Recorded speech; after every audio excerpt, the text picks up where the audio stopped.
Banyak dari kita yang masih berpikiran kalau investasi itu membutuhkan modal yang besar. Jangankan untuk investasi, gaji aja masih pas-pasan. Daripada investasi yang nggak pasti, mendingan jajan kopi, ya kan? Selain kopi yang sudah menjadi gaya hidup dan banyaknya bucket list yang masih belum terpenuhi, nggak salah sih. Cuman kita berada di usia yang tepat loh teman-teman untuk mengumpulkan aset kekayaan. Siapa sih yang nggak mau cuan? Bingung gimana caranya atau belum pernah? Nggak masalah. Yuk kita bahas bareng-bareng gimana caranya.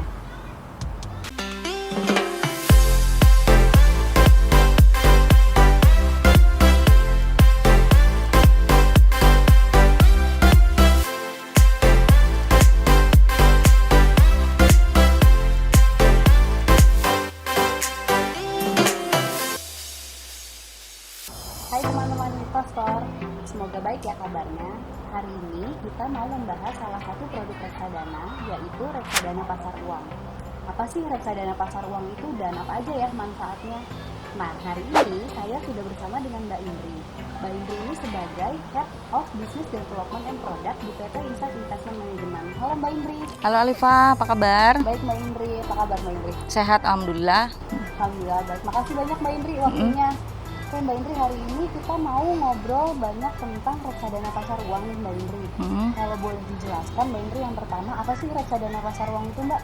Oke, hai Insight Investor. Jadi saya mau cerita sedikit ya tentang reksadana pasar uang. Reksadana pasar uang itu adalah reksadana yang berinvestasi satu pada instrumen pasar uang. Contohnya deposito berjangka ataupun deposito on call atau bisa disebut juga DOC. Kedua, berinvestasi di surat utang, tapi jangka waktunya hanya boleh 1 tahun ataupun yang akan jatuh tempo di 1 tahun. Contohnya obligasi pemerintah Republik Indonesia ataupun obligasi korporasi. Nah, reksadana pasar uang ini cocok loh untuk investor pemula. Oke, seperti ya Mbak ya. Alasannya kenapa dia cocok untuk pemula ini kenapa Mbak? Ya karena reksadana pasar uang ini resikonya cenderung rendah, dan apalagi kalau reksadana Insight itu nilainya ekonomis loh. Cuma 10.000 teman-teman sudah bisa investasi. Contohnya adalah iRetail Cash. Wah, berarti benar-benar mulai dari 10.000 ya Mbak Indri. Nggak membutuhkan modal yang besar ya Mbak? Betul, ya? betul. Oke, lalu secara perbedaannya di antara reksadana pasar uang ini dengan deposito itu apa Mbak? Nah gini, reksadana pasar uang itu kan indikasi hasilnya bisa setara atau lebih tinggi dari deposito. Tapi kembali lagi ke performance reksadananya. Nah, mana ada sih teman-teman bisa investasi di deposito cuma 10.000. Gambarannya adalah teman-teman nih patungan sama investor lain, investasi di deposito melalui reksadana pasar uang ini. Lalu selanjutnya Mbak Indri, cara membeli dan menjualnya reksadana pasar uang itu bagaimana? Nah ini nih, Insight nih alhamdulillah udah kerjasama sama beberapa apert atau agen penjual efek reksadana online. Salah satunya adalah Fantastic. Apps-nya sendiri bisa di-download di iOS maupun Android.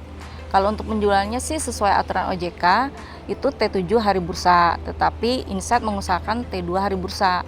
Yang harus diingat adalah ini kan pakai transfer bank ya, jadi pasti ada biaya transfer maupun biaya adminnya. Oke, baik Mbak, well noted untuk hal tersebut. Untuk reksadana pasar uang tersebut, Mbak Indri, better di hold berapa lama sih Mbak Indri jangka waktunya? Kalau untuk reksadana pasar uang ya cocoknya adalah untuk jangka pendek, tetapi bisa disesuaikan dengan profil resiko investor itu sendiri di saat itu. Wah, menarik nih Mbak tentang profil resiko ya berarti. Kalau untuk profil resiko itu bagaimana sih Mbak cara menentukannya dan boleh nggak dijelaskan profil resiko itu apa? Oke, jadi begini.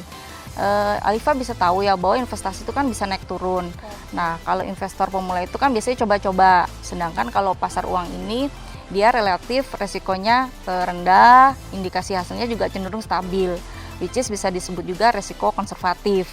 Tapi kembali lagi sih kebutuhan masing-masing. Kalau butuhnya adalah likuiditas jangka pendek, ya reksadana pasar uang ini yang cocok.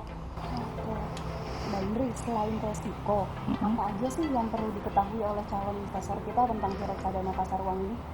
Biar teman-teman investasinya aman, pastikan adalah satu, manajer investasinya terdaftar dan diawasi OJK. Oke, yang kedua adalah membaca dan memahami prospektus produk. Ketiga adalah membaca fund fact sheet atau informasi produk itu sendiri. Yang keempat, jangan lupa rekening bank, karena rata-rata transaksi reksadana melalui transfer bank. Oke. Oke, Mbak Indri, sedikit balik nih ke yang bagian aplikasi online. Oke. Fantastic. Mm-mm. Kalau investor ingin beli dari Fantastic itu bagaimana Mbak caranya? Gampang sih ya, itu kayak transaksi online shop aja, dimana pastikan aja pembukaan rekening investasi, yaitu bisa dengan upload KTP, isi profil investor pemodal, kemudian fotokopi buku tabungan, sama selfie dengan KTP. Nah, kalau rekening investasinya sudah aktif, teman-teman sudah mulai tuh transaksi reksadana. Oke Mbak Indri, thank you. Nah, yang terakhir Mbak Indri, syarat dan ketentuannya sebelum berinvestasi di reksadana pasar uang ini tuh apa aja sih Mbak? Nah, reksadana sendiri itu kan hanya bisa ditransaksikan di hari bursa ya. Otomatis kalau tanggal merah atau libur nasional, otomatis itu libur. Nah, perhatikan juga cut off time dari masing-masing APET karena beda-beda nih. Kalau misalnya teman-teman transaksi di hari libur maupun lewat cut off time, maka biasanya akan diproses di T1 hari bursa. Ya, dan pembukaan rekeningnya tuh biasanya aktivasinya 3-4 jam sih, paling lama T1 hari bursa juga. Jadi cepat juga ya Mbak ya? Iya, betul. Nah, teman-teman udah dapat kan gambarannya tentang reksadana pasar uang. Nah, reksadana pasar uang ini banyak sekali keuntungan dan manfaatnya loh. Ya, mungkin belum terasa sekarang, tapi investasi dapat membantu teman-teman memiliki masa depan yang lebih baik. Saya Alifa, Saya Indri. Insight Transforming Investment into Social Impact.